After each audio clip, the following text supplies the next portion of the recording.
La Bible révèle que la fin de toute chose est proche et que Dieu appelle tout homme à pouvoir se réjouir de la seconde venue de Jésus-Christ. L'objectif de cette présentation est de vous préparer à être du nombre de ceux qui gardent les commandements de Dieu et le témoignage, la foi de Jésus-Christ. Le texte de base de cette présentation se trouve en Apocalypse 18, versets 1 à 4. Mais en réalité, il y a deux textes de base. Car nous allons considérer également Apocalypse 14, verset 8. Et j'aimerais tout d'abord que nous considérions le message du deuxième ange. Et nous allons ensuite considérer celui de l'autre ange d'Apocalypse 18. Apocalypse 14, verset 8. Et je pense que nous connaissons ce verset où il est dit « Et un autre ange le suivit en disant, elle est tombée, Babylone, la grande ville, parce qu'elle a abreuvé toutes les nations du vin de la fureur de son impudicité. » Nous voyons ce message répété et amplifié en Apocalypse 18, texte de base de ce commeeting, comme suit. Après cela, Apocalypse 18, verset 1, « Je vis descendre du ciel un autre ange qui avait un grand pouvoir. La terre fut éclairée de sa gloire, et il cria avec force et à grande voix et dit, « Elle est tombée, Babylone la grande, et elle est devenue la demeure des démons, et le repère de tout esprit immonde, et le repère de tout oiseau immonde et horrible. Car toutes les nations ont bu du vin de la fureur de sa fornication, et les rois de la terre se sont prostitués avec elle, et les marchands de la terre se sont enrichis de l'abondance de son luxe. Puis j'entendis une autre voix du ciel qui disait, « Sortez du milieu d'elle, mon peuple, de peur que, participant à ses péchés, vous n'ayez aussi part à ses plaies. » Durant cette présentation, nous allons nous intéresser à la chute de Babylone. Et avant de considérer cela, j'aimerais que nous puissions clarifier un point concernant Babylone, de manière historique, très précisément, car cette présentation sera axée du point de vue historique, l'histoire de ce message et de ces messages. Et de quelle Babylone parlons-nous ici? Comme nous l'avons vu avec le pasteur Alan Stump, depuis la chute de la Babylone littérale, Satan n'a pas cessé de chercher à dominer le monde à travers les empires mondiaux qui lui succédèrent. Et nous savons qu'après que Babylone soit tombée, c'est l'empire médo-persan qui a régné sur la scène mondiale. À la suite de cela, l'empire grec et finalement l'empire romain. Et ce, quand nous considérons la statue de Daniel 2, bien qu'il y a effectivement d'autres empires divisés, un empire divisé, un royaume divisé qui succède à l'empire romain. Considérons ensemble maintenant 1 Pierre, chapitre 5, et au verset 13. Où allons-nous? C'est exact. Et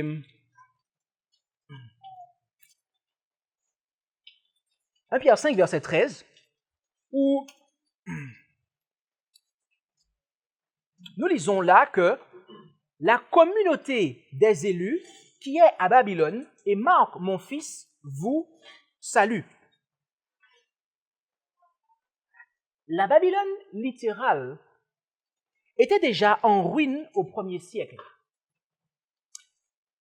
époque à laquelle Pierre écrivit cela. À cette époque-là, les Juifs étaient sous la domination de quel empire? De l'empire romain, c'est exact. Et voyez-vous, les chrétiens étaient persécutés par ce même pouvoir. En fait, nous savons que les premiers chrétiens utilisaient le terme Babylone tel un nom codé pour faire référence à la capitale de l'empire, et ce, afin d'éviter les représailles politiques. Et la plupart des commentateurs s'accordent sur ce point, voyez-vous. Ainsi, Paul emploie lui aussi ce terme pour faire référence à la capitale de l'Empire. Mais est-ce à dire pour autant que la Babylone dont on nous parle en Apocalypse est un empire? Est l'empire romain ou un autre empire? Voyez-vous, de manière à bien identifier, du point de vue historique, la Babylone d'Apocalypse 14, 8, mais aussi celle dont on va nous parler en Apocalypse 18, nous devons comprendre que sous la Nouvelle Alliance, le conflit se porte entre l'Israël de Dieu et la Babylone, d'accord, mystique. Et ce conflit ne repose sur aucune distinction ethnique ou géographique. Car voyez-vous, sous la Nouvelle Alliance, l'Israël de Dieu n'est pas une ethnie, mais un peuple qui a la foi de Jésus, d'accord?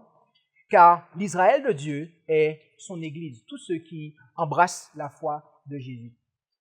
Et en Apocalypse 17, versets 1 à 5, il nous est dit, « Et l'un des 7 anges qui avait les 7 coupes vint et me parla en disant, « Viens, je te montrerai le châtiment de la grande prostituée qui est assise sous les grosses eaux, avec laquelle les rois de la terre ont commis fornication, et qui a enivré du vin de sa prostitution ceux qui habitent la terre. Et il me transporta en esprit dans un désert. Et je vis une femme assise sur une bête de couleur écarlate, pleine de noms de blasphème, et ayant 7 têtes et 10 cornes. La femme était vêtue de pourpre et d'écarlate, parée d'or, de pierres précieuses et de perles. Elle tenait à la main une coupe d'or pleine des abominations et des souillures de sa prostitution. Et sur son front était écrit un nom, Mystère, Babylone la grande, la mère des fornicateurs et des abominations de la terre. Ici, nous avons une représentation symbolique de Babylone et où on nous la présente comme étant une grande prostituée. Et ce langage fait écho aux prophètes de l'Ancien Testament. En effet, les prophètes d'Israël ont à plusieurs reprises décrit le peuple de l'Alliance comme étant l'épouse devenue la grande prostituée. En effet, en Ésaïe 1, verset 21, comment la cité fidèle est-elle devenue une prostituée? Elle était pleine de droiture, la justice habitait en elle. Et maintenant, des meurtriers. Et encore, Jérémie 3, versets 1 à 3 et 8 et 9, l'Éternel a dit, « Si quelqu'un renvoie sa femme et qu'elle le quitte et se joigne à un autre homme, retournera-t-il encore vers elle? Le pays même n'en sera-t-il pas vraiment souillé? Or toi, tu t'es prostitué à plusieurs amants. Reviens à moi, dit l'Éternel. Lève les yeux vers les hauteurs et regarde. Où ne t'es-tu pas prostitué? Tu te tenais sur les chemins comme un arabe au désert, et tu as souillé le pays par tes prostitutions et par ta malice. Aussi, les pluies ont-elles été retenues, et il n'y a pas eu de pluie de l'arrière-saison. Et tu as eu le front d'une femme débauchée. Tu n'as pas voulu avoir honte. Versets 8 et 9. Et j'ai vu que, quoique j'eusse répudié Israël, la rebelle, à cause de tous ses adultères, et que je lui eusse donné sa lettre de divorce, cependant sa sœur, Juda, la perfide, n'en a point eu de crainte. Mais elle s'en est allée et s'est aussi prostituée par le bruit de sa prostitution. Alors, point. Par le bruit de sa prostitution, elle a souillé le pays, elle a commis adultère avec la pierre et le bois. Et il y a encore d'autres références qui montrent que les prophètes d'Israël parlaient de la sorte du peuple lorsqu'il commettait idolâtrie. Ézéchiel 16, 15 à 34 et Osée 2, versets 2 et 4. Et Jean lui-même, voyez-vous, en Apocalypse 2, fait référence à une femme, comme sous le nom de Jézabel, d'accord?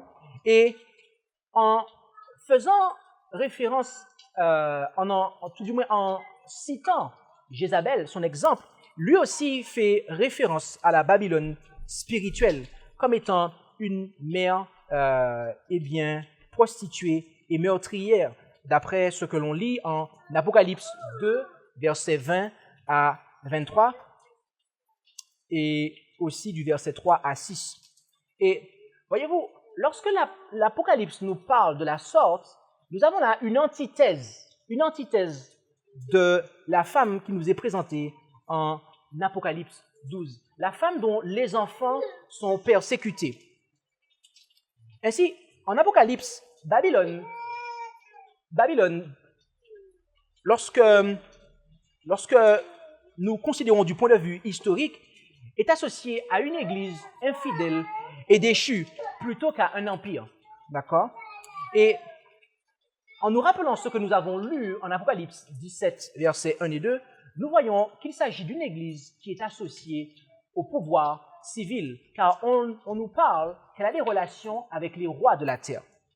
Et ainsi, tout comme la Babylone historique qui envahit la terre d'Israël, amena son peuple en captivité et détruisit son temple, de même, la Babylone spirituelle est celle qui attaque et asservit l'Église du Christ et blasphème le temple de la Nouvelle Alliance. Et de manière intéressante, la puissance qui correspond à ces caractéristiques est la petite corne du livre de Daniel, laquelle est présentée par Jean sous le symbole d'une bête montant de la mer en Apocalypse 13, verset 1. Et lorsque nous considérons cette description, nous voyons qu'il ne s'agit pas de la Rome impériale, mais en réalité de sa métamorphose ou de sa transformation, c'est-à-dire de la Rome papale en fait. Ok? Et de ce fait, nous comprenons que, comme nous l'avons dit de manière esquissée hier et ce matin, il est évident que la femme d'Apocalypse 17 représente l'Église de Rome, la mère des prostituées. Mais est-ce que, et c'est là la première question que je souhaiterais que l'on se pose, est-ce qu'il s'agit de l'Église catholique romaine à laquelle on se réfère en Apocalypse 14, verset 8, sous le message du deuxième ange?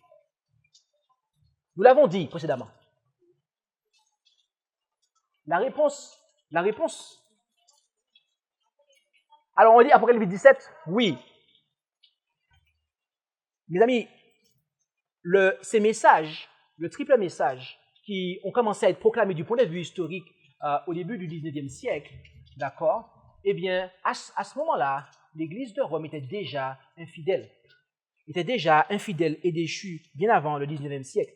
Donc, nous faisons référence ici, eh bien, à ces filles, comme il nous est dit, la mère des prostituées.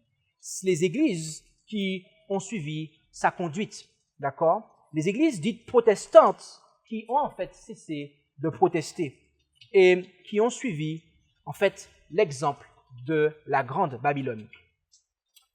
Et pourquoi cela? Pourquoi cela?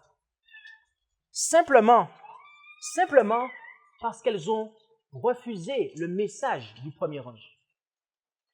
Le premier ange appelle le monde à craindre Dieu, à lui donner gloire et à l'adorer comme étant le créateur du ciel et de la terre. Le troisième ange, quant à lui, met en garde contre l'adoration de la bête et de son image et contre la réception de sa marque. Et ces deux messages, de manière directe pour l'un et d'une manière indirecte pour le troisième, eh bien, nous appellent à l'action. Mais contrairement au premier et au troisième, le message du deuxième ange n'appelle pas à l'action. D'accord? Il est simplement une déclaration de fait. Babylone est tombée. Mais alors, pourquoi, du point de vue historique, étant donné que ce n'est qu'une déclaration de fait, pourquoi les croyants ont-ils agi? C'est là la deuxième question que je voudrais qu'on se pose en ce matin.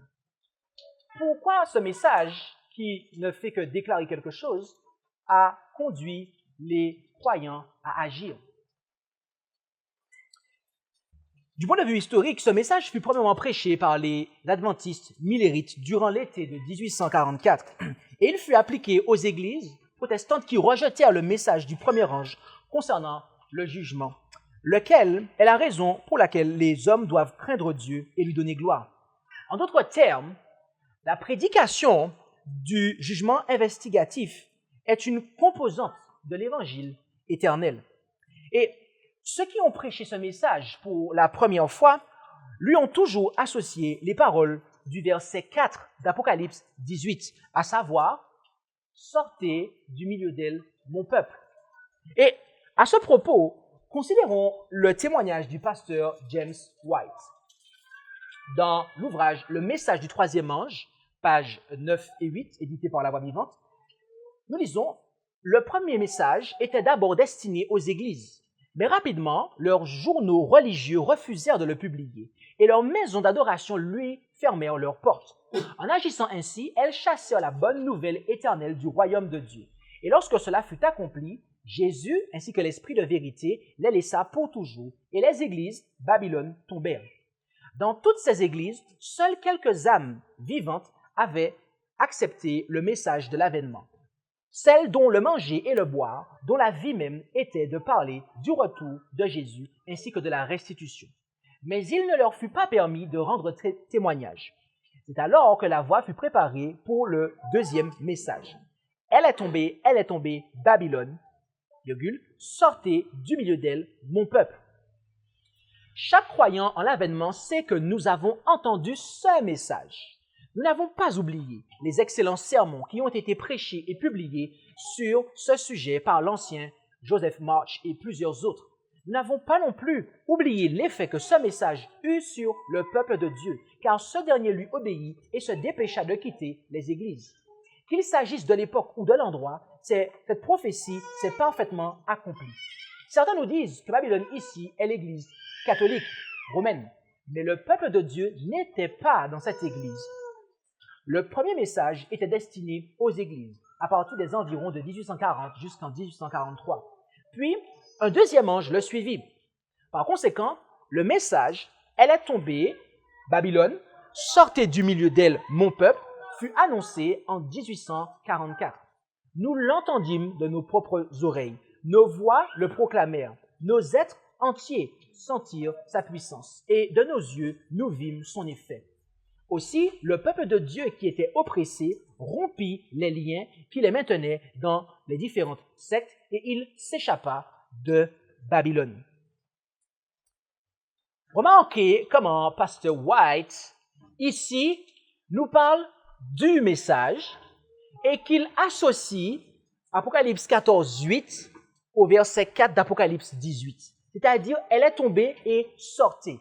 À cette époque-là, il y avait la compréhension que du moment que Babylone est tombée, il fallait sortir.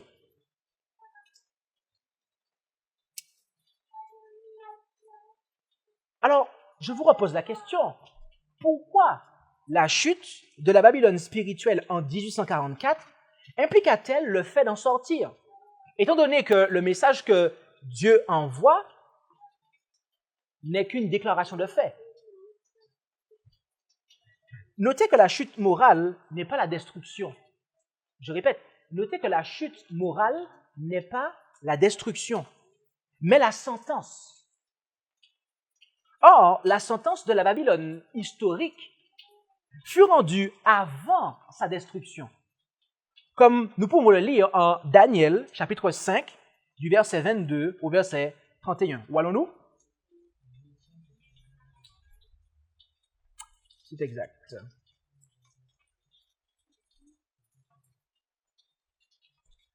Daniel 5, verset 22 à 31. Et toi aussi, Belshazzar, son fils, tu n'as point humilié ton cœur, quoique tu susses toutes ces choses, mais tu t'es élevé contre le Seigneur des cieux, et on a apporté les vases de sa maison devant toi, et vous y avez bu du vin, toi et tes grands, tes femmes et tes concubines, et tu as loué les dieux d'argent, d'or, d'airain, de fer, de bois et de pierre qui ne voient, ni n'entendent, ni ne connaissent, et tu n'as pas glorifié le Dieu qui a dans sa main ton souffle et toutes ses voix. C'est alors qu'a été envoyée de sa part cette partie de main et que cette écriture a été tracée. Voici l'écriture qui a été tracée. Mene, mene, tekel upharsin, c'est-à-dire compter, compter, peser et diviser. Et voici l'interprétation de ces paroles. Mene, Dieu a compté ton règne et y a mis fin. Tekel, tu as été pesé dans la balance et tu as été trouvé léger. Pérès, ton royaume a été divisé et donné aux Mèdes et aux Perses. Alors, sur l'ordre de Belshazzar, on revêtit Daniel de pourpre, On lui mit au cou un collier d'or et on publia qu'il serait le troisième dans le gouvernement du royaume. Dans cette même nuit, Belshazzar, roi des Chaldéens, fut tué, et Darius le Mède prit possession du royaume, étant âgé de 62 ans. La main qui écrivit sur le mur du palais la sentence de la Babylone historique est le type du deuxième ange annonçant la sentence de la Babylone spirituelle. Et tout comme la sentence de la Babylone historique fut rendue avant sa destruction, de même, la sentence de la Babylone spirituelle sera rendue avant sa destruction qui aura lieu sous la 7e plaie, tel que nous pouvons le lire en Apocalypse 16, versets 17 à 21, 18, 20 et 19, 2.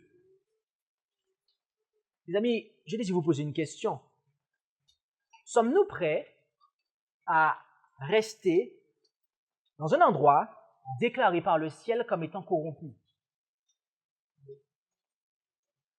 Voyez-vous, ceux qui ont premièrement accepté le message du premier ange, eux, n'ont pas pu le faire.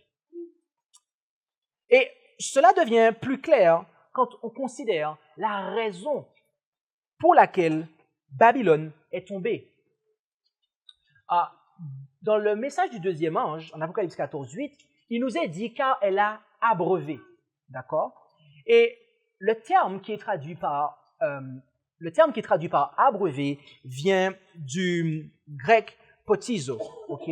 Tel que nous pouvons le voir ici, d'accord? Parce qu'elle a abreuvé, potizo. Et ce terme grec lui-même provient d'une racine qui est pino, ok? Et cette racine, pino, que l'on retrouve dans le message du quatrième ange, lorsqu'il nous est dit qu'ils ont bu, en fait, d'accord? Donc, il y a un rapport étroit ici. Mais maintenant, nous allons considérer l'emploi de potizo. Remarquez 1 Corinthiens 3, versets 1 et 2, où l'apôtre Paul déclare « Pour moi, frères, je n'ai pas pu vous parler comme à des hommes spirituels, mais comme à des hommes charnels, comme à de petits enfants en Christ. Je vous ai donné du lait à boire, potizo, et non de la viande, car vous n'étiez pas en état de la supporter. Maintenant même, vous ne le pouvez pas parce que vous êtes encore charnel. » Quel est ce lait que l'apôtre donna aux Corinthiens à boire? L'Évangile. Alors, très précisément, en Hébreux 5, versets 11 à 14, il s'agit de l'enseignement de la parole de Dieu. Et lisons cela en Hébreux 5, versets 11 à 14.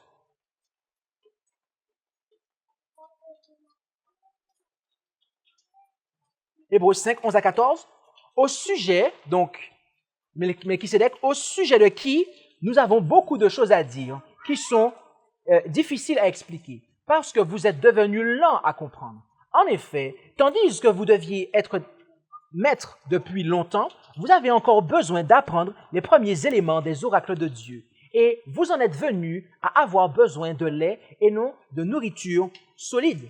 Or, celui qui se nourrit de lait ne comprend pas la parole de la justice, car il est un petit enfant.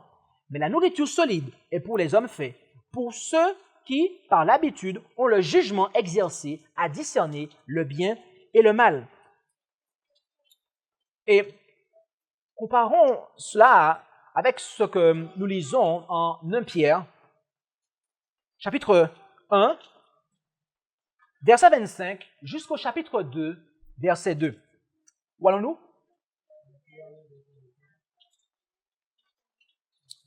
1 Pierre 1, verset 25, jusqu'au chapitre 2, verset 2. Car nous savons que lorsque les Écritures ont originellement été écrites, il n'y avait pas de verset, d'accord? Et cela se suit en fait. Mais la parole du Seigneur demeure éternellement, et c'est cette parole dont la bonne nouvelle vous a été annoncée.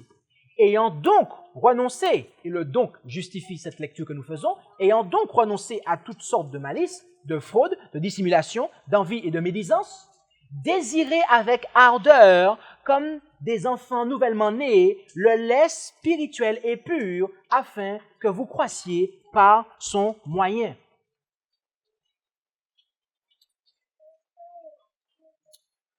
Ainsi, le vin de Babylone, mes amis, est son enseignement religieux corrompu, ses fausses doctrines, ses faux enseignements.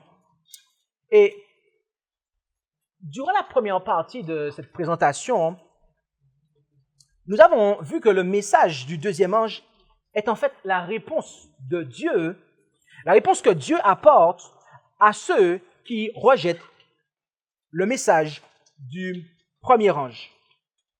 Et que ce message a, historiquement parlant, été adressé aux églises protestantes au début du 19e siècle. En d'autres termes, Dieu considéra ces églises comme étant moralement tombées, car elles refusèrent de craindre Dieu, de lui donner gloire et de l'adorer comme étant le Créateur. Et de quoi cela est-il un rejet? Apocalypse 14, 6. Comment le message de l'ange est-il décrit en deux mots? Le message du premier ange, comment est-il décrit en deux mots? Il s'agit de l'évangile temporel, de l'évangile éternel, mes amis, de l'évangile éternel. Ainsi, ce message concernant la chute de Babylone, qui énivre les nations, trouve son accomplissement dans le fait que les églises protestantes s'éloignèrent de la pureté et de la simplicité de l'évangile. Et lorsque l'on accepte l'évangile éternel, mes amis, on ne peut pas, si l'on se préoccupe véritablement de son salut et que l'on aime la vérité présente, eh bien, on ne peut pas demeurer dans des églises où ce dernier est non seulement rejeté, mais également combattu. Et en parlant des 144 000, Jean déclara ce que nous lisons en Apocalypse 14, verset 4. Où allons-nous? Ok, lisons cela ensemble. Et là, on nous dit, ce sont ceux qui ne se sont point souillés avec les femmes, car ils sont vierges. Ce sont ceux qui suivent l'agneau où qu'il aille. Ce sont ceux qui ont été rachetés d'entre les hommes comme des prémices pour Dieu et pour l'agneau.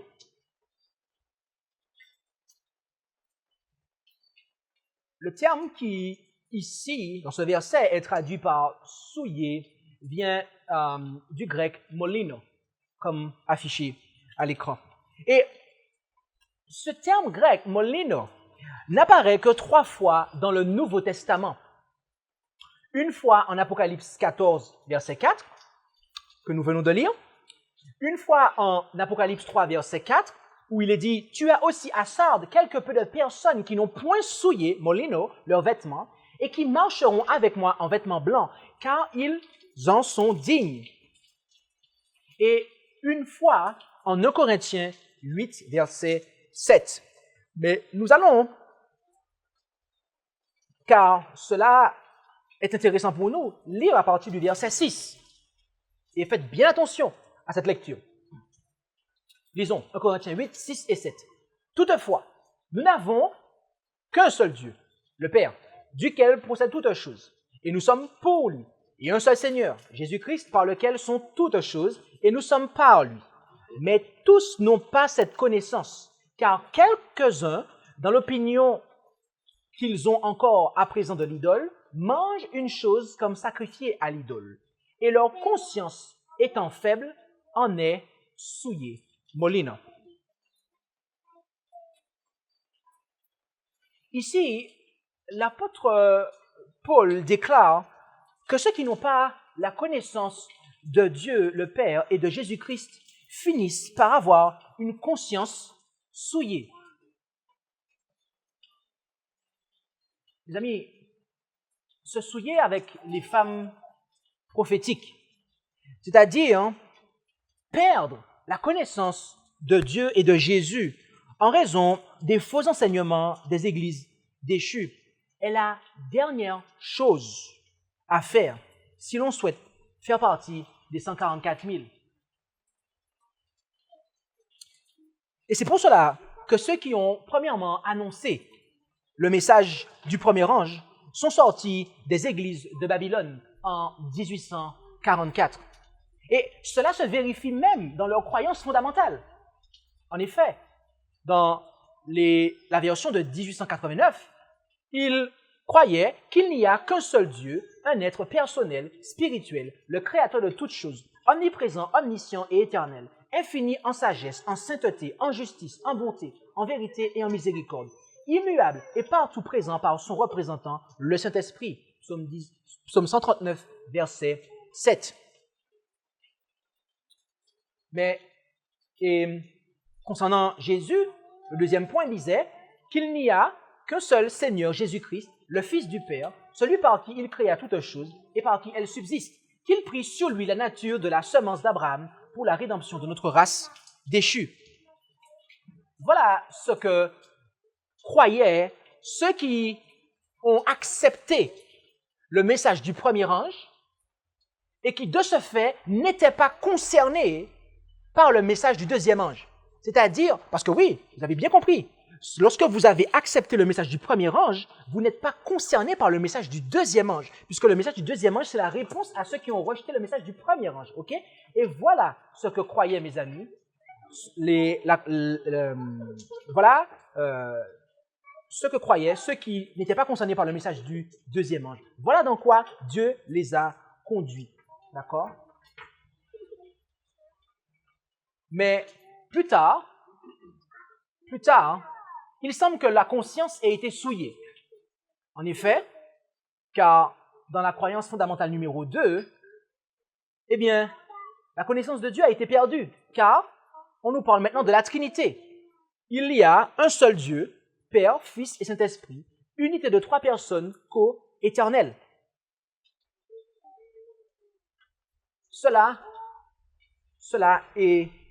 n'a rien à voir avec ce que croyaient ceux qui n'avaient pas la conscience souillée et qui ont accepté le message du premier ange. En effet, car l'un de ces pionniers, dans The Three Angels of Revelation 14, versets 8 à 12, à la page 54, eh bien, déclara « Cette prostituée, en raison de son union illicite avec les puissances de la terre, a corrompu les pures vérités de la Bible et a intoxiqué les nations par le vin de sa fausse doctrine. » Quelques exemples de sa corruption des vérités de la Bible devraient suffire. Il cite un point et il va citer un deuxième point. Et il y en a encore d'autres qui suivent, mais on va juste considérer le deuxième point qu'il cite. D'accord? J.N. Andrews. Et il va dire la doctrine de la Trinité établie dans l'Église par le Concile de Nicée en 325 après Jésus-Christ. Cette doctrine détruit la personnalité de Dieu et de son Fils Jésus-Christ, notre Seigneur.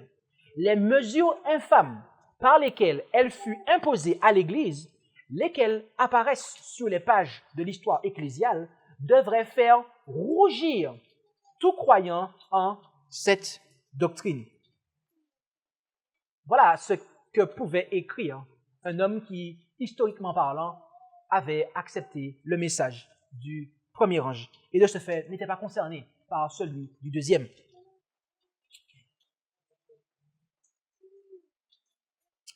La caractéristique des églises qui sont tombées en 1844 est qu'elles rejetèrent le message du jugement, qui est la raison pour laquelle il faut craindre Dieu et lui donner gloire.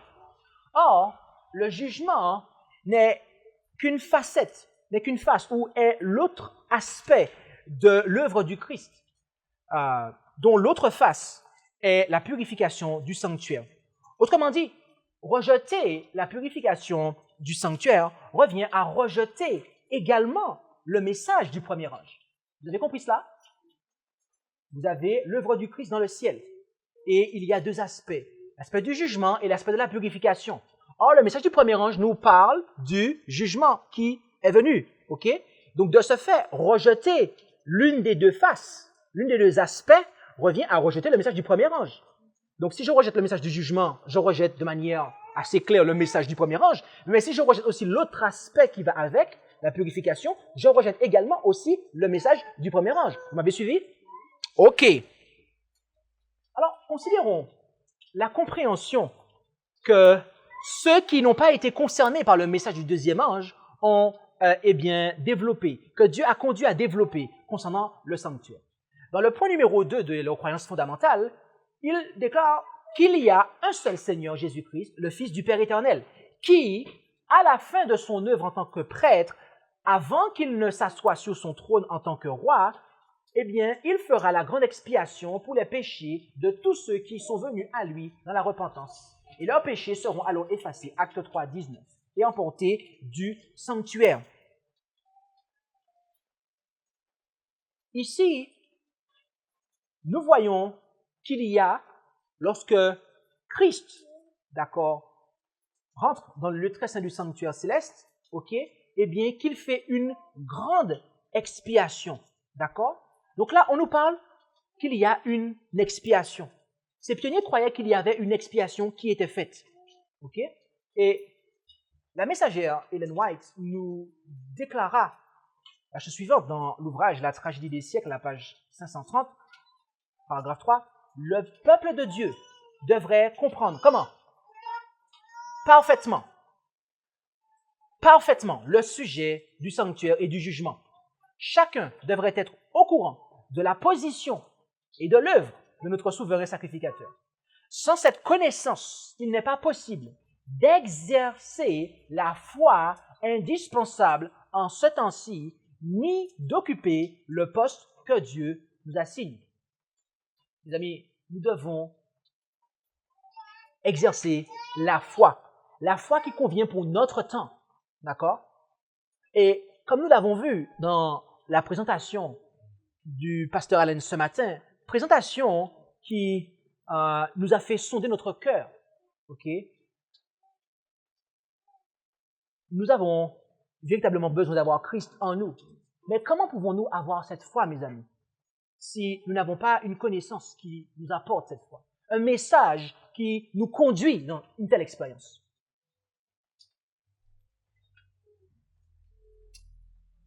Mais que voyons-nous là?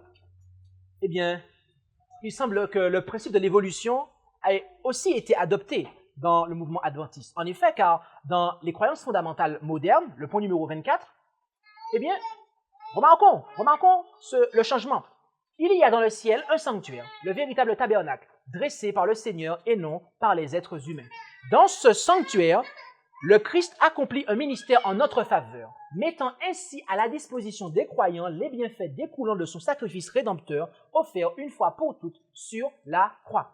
Ici, le terme expiation a disparu. Il a disparu. Et c'est juste qu'il nous est dit que il accomplit un ministère en notre faveur. Mais on explique ce que cela signifie, mettant ainsi à la disposition des croyants les bienfaits découlant de son sacrifice rédempteur offert une fois pour toutes sur la croix. Là, je peux vous dire quelque chose. Et vous pouvez dire que j'interprète ce qu'ils disent là. Ok, il n'y a pas de souci. Je vais vous laisser quelqu'un qui est à l'origine de cela vous expliquer ce que cela veut dire. Alors, considérons la chose suivante. Lorsque Walter Martin, qui était un représentant, qui était un responsable évangélique, lorsqu'on lui posait la question suivante, tout du moins, lorsqu'il posait la question suivante, étant donné que les adventistes affirment qu'un sacrifice d'expiation total eut lieu à la croix, qu'enseignez-vous au sujet du ministère de notre Seigneur en tant que grand prêtre dans le ciel? Et à ce propos, Lyra Froome répondit, les adventistes ne souscrivent à aucune théorie d'une expiation en deux phases. Et, voyez-vous, Froome ne s'est pas arrêté à dire cela. En effet, ainsi, si quelqu'un entend dire un adventiste ou bien lit de la littérature adventiste, même dans les écrits d'Ellen G. White, que Christ fait maintenant l'expiation, il devrait être compris que nous voulons simplement dire que Christ fait maintenant l'application des bénéfices du sacrifice d'expiatoire qu'il offrit sur la croix, qu'il le rend efficace pour nous individuellement, d'après nos besoins et nos requêtes. Mes amis, c'est exactement ce que à quelques mots près que nous lisons dans le point numéro 24 des croyances fondamentales de la dénomination à l'heure actuelle. Ce que nous avons marqué dans le point numéro 24 des croyances de la dénomination à l'heure actuelle, c'est ce qui a marqué dans Question on Doctrine, mes amis. D'accord?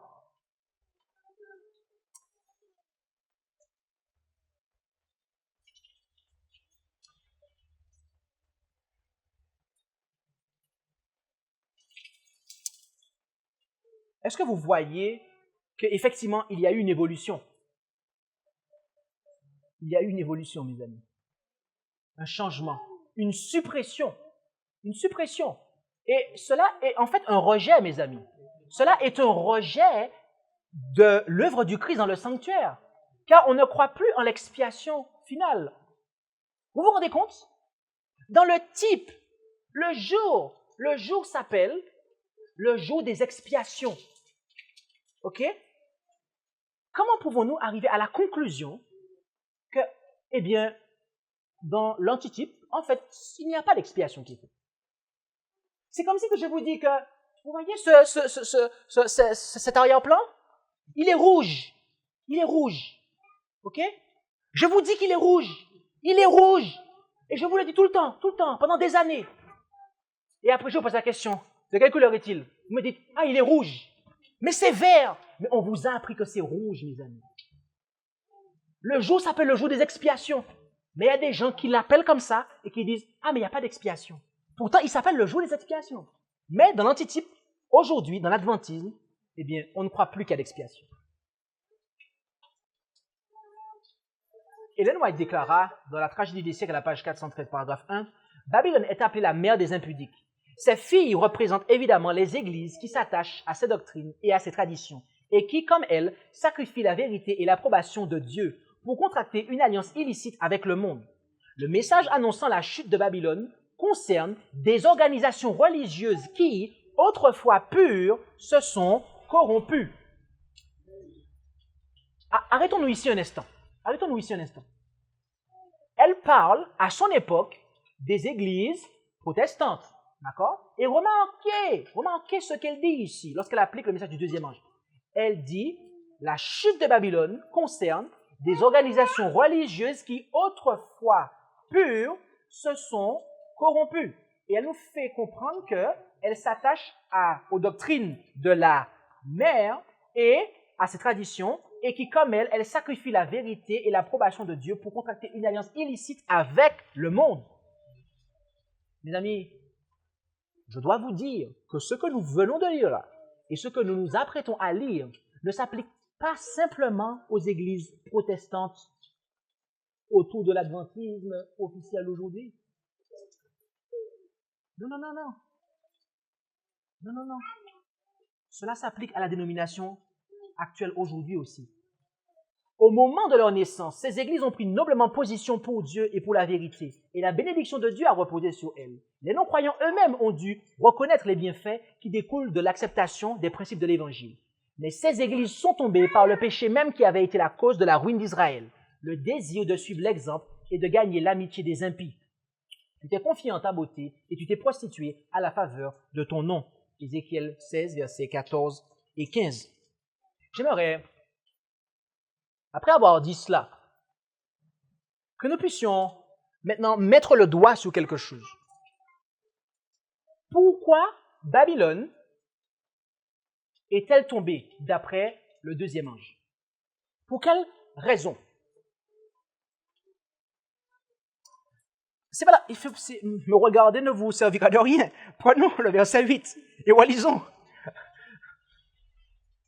Parce qu'elle a abreuvé toutes les nations du vin de la fureur de son impudicité. Notez bien cela. Mettez un post-it ici. OK? Je repose la question. Babylone, pourquoi est-elle tombée d'après le deuxième ange? Parce qu'elle a abreuvé toutes les nations du vin de la fureur de son impudicité. OK. Mettez un post-it ici, mettez un doigt ici, et allons en Apocalypse 18.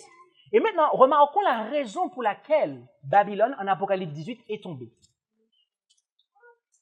Quelqu'un a dit la même chose? OK.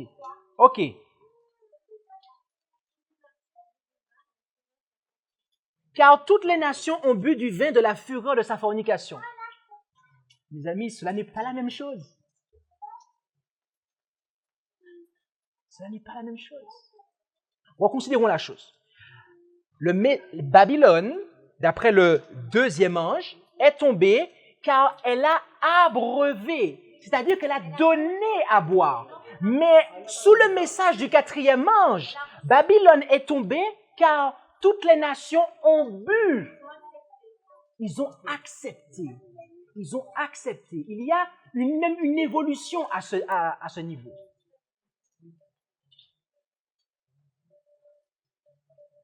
Vous savez, en ville, il y a des bars. Il y a des bars. Et ces bars qui sont en ville, eh bien, à travers cela, les tenanciers de ces bars sont en train d'abreuver la ville. Ils fournissent un breuvage.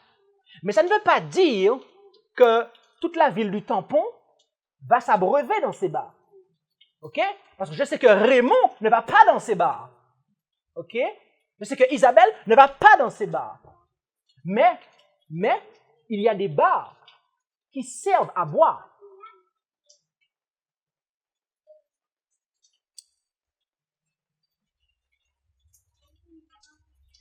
Qui servent à boire.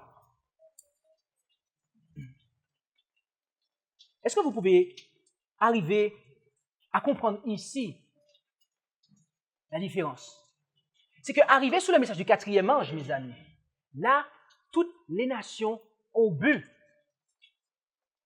Toutes les nations ont bu. Ça veut dire que toute la ville est allée. Toute la ville est allée, mes amis. Je vous pose une question. Si on se saisit de cette maison, si on se saisit de la maison sous laquelle nous sommes, et on se saisit d'elle, on s'empare d'elle par la force, mais qu'on laisse les habitants de cette maison dedans, ok? Et qu'on transforme cette maison en bar. Qu'on la transforme en bar, où on sert de l'alcool à boire. Mes amis, je pense que les habitants de cette maison devraient partir le plus rapidement que possible. Ils devraient partir le plus rapidement que possible. Car à ce moment-là, cette maison devient un bar qui abreuve la ville. Elle n'a pas encore besoin d'être suffisamment connue. Elle n'a même pas besoin d'être fréquentée par toute la ville. Il faut déjà la quitter. Et ça, c'est ce que les croyants en 1844 ont fait. Leur église était devenue des bars spirituels où on servait des fausses doctrines. Et toutes les nations n'avaient pas encore bu. Mais ils sont sortis, car vous n'avez rien à faire dans une maison qui est un bar. Et donc, à plus forte raison, lorsque toutes les nations viennent s'abreuver, mes amis, que vous devez quitter. Donc, c'est pour nous dire que lorsque nous pensons, mes amis, à l'apostasie qui a lieu dans l'adventisme aujourd'hui, et que nous disons, ah, oui, mais l'Église n'a pas encore atteint un degré d'apostasie. Elle n'est pas encore arrivée à un niveau de déchéance tel qu'il nous faut quitter. Mes amis, au début du 19e siècle, comme on l'a vu avec le pasteur Allen, vous pouviez être méthodiste et porter une alliance. Et pourtant, ces églises observaient le dimanche. Elles avaient une mauvaise compréhension quant à la non-immortalité de l'âme. Et pourtant, Dieu a déclaré qu'elles sont tombées parce qu'elles ont rejeté un message descendant du ciel. Mes amis, je vous pose une question. Aujourd'hui, avons-nous moins de lumière que les méthodistes en 1844? Non, nous avons beaucoup plus de lumière, mes amis. Beaucoup plus de lumière. Donc, est-ce que nous pensons que Dieu va agir de manière différente qu'en 1844? Je ne le pense pas, mes amis. Je ne le pense pas. Nous n'avons pas à attendre, mes amis. Nous n'avons pas à attendre que toutes les nations, que tous les pays, aient bu du vin de la dénomination, mes amis. Du moment qu'elle s'est transformée en bar spirituel, il n'y a plus rien à faire dedans, mes amis. Car c'est un bar. Et du moment que votre maison se transforme en bar, et qu'on vous l'a pris par la force, et que ce n'est plus en réalité votre maison, sortez de là. Sortez de là, mes amis. Du moment qu'elle abreuve, n'attendez pas que toutes les nations aient bu. Du simple moment qu'elle abreuve, sortez de là. Et là maintenant, mes amis, le texte nous dit que toutes les nations ont bu. Toutes les nations ont bu. L'apostasie est généralisée, mes amis. C'est pour cela que, voyez-vous, nous devons, être fidèles à Dieu. Et comme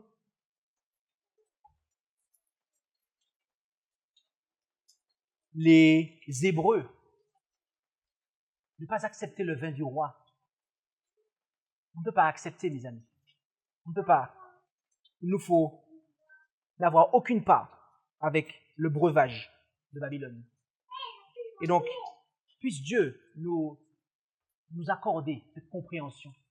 Puissions-nous comprendre cela, mes amis, et ne faire aucun compromis. Car bien souvent, on pense qu'il y a des raisons bien fondées à être associées. Mes amis, quel bien fondé qu'il y a. Vous savez, lorsque j'ai spécifié que je ne ferai plus partie de la dénomination adventiste, j'ai eu en face de moi des personnes qui m'ont exposé les bienfaits de la FPF, d'avoir adhéré à la FPF. Et au passage, l'Église adventiste en Haïti, pays dans lequel je me rendrai avec Pasteur Allen Stump après ce meeting, l'Église adventiste en Haïti est rentrée dans la Fédération protestante. D'accord? C'est quelque chose qui se passe au niveau mondial, mes amis. Tout ça parce que, au préalable, le BEM a été signé. Dans les années 90. Et donc, on m'a vanté les mérites d'avoir adhéré à la FPF. Et on m'a dit que, si nous n'avions pas fait ça, nos églises auraient fermé. Et donc, c'est pour la sauvegarde de l'Église que cela a été fait. Mais j'ai dit, mais écoutez, qu'est-ce qu'a fait Josaphat? Pourquoi n'avons-nous pas fait comme Josaphat? C'est-à-dire, pourquoi n'avons-nous pas convoqué un jeûne et une prière pour que, ces choses-là soient empêchées? On n'a pas su nous répondre, mes amis. On n'a pas su nous répondre. Mais ce n'était pas possible pour eux de faire un jeûne et une prière, puisque au préalable, on avait déjà accepté des enseignements qui enlevaient la barrière qui nous séparait d'avec ces églises. Les jeux étaient déjà faits, mes amis. Les jeux étaient déjà faits. Mes amis, du moment que une église devient un bar et qu'elle sert et qu'elle se met à dispenser de faux enseignements, il y a, dès ce moment-là, mes amis, il nous faut être dehors. Il ne faut pas attendre que la corruption s'intensifie, mes amis. Il ne faut pas attendre.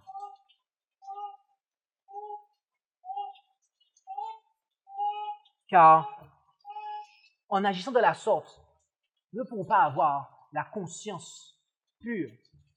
Nous aurons une conscience souillée du fait que la connaissance de Dieu et de Jésus aura été rejetée. Combien d'entre nous souhaitent faire partie des 144 000? Combien d'entre nous souhaitent faire partie des 144 000? Personne? Je pense qu'on n'avait pas compris ma question. Je répète, combien d'entre nous souhaitent faire partie des 144 000? Amen. Mes amis, nous avons besoin d'avoir une conscience pure.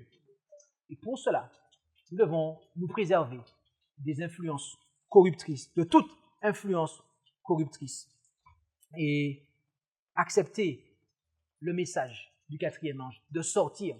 La sortie de Babylone était valable depuis 1844, parce que du moment qu'il y a une corruption morale, il faut sortir, mes amis. Du moment que la corruption morale est là, établie, il nous faut sortir. Comme Abraham, sortir et marcher par la foi. Et c'est là que sont ceux qui ont la foi. Et nous allons considérer cela plus en profondeur dans cet aspect de marcher par la foi et de sortir comme Abraham cet après-midi lorsque nous allons considérer l'Église du Christ. Mais pour l'heure, que Dieu nous bénisse et qu'il nous accorde de pouvoir marcher dans ses voies et de comprendre que nous avons à lui obéir. Amen. Merci d'avoir écouté cette présentation avec intérêt. Pour plus d'informations, consultez notre site internet lereste.org et suivez-nous sur Facebook ainsi que sur YouTube à @lereste. Vous pouvez aussi nous contacter par email à info@lereste.org ou par téléphone au +33 6 12 60 13 69.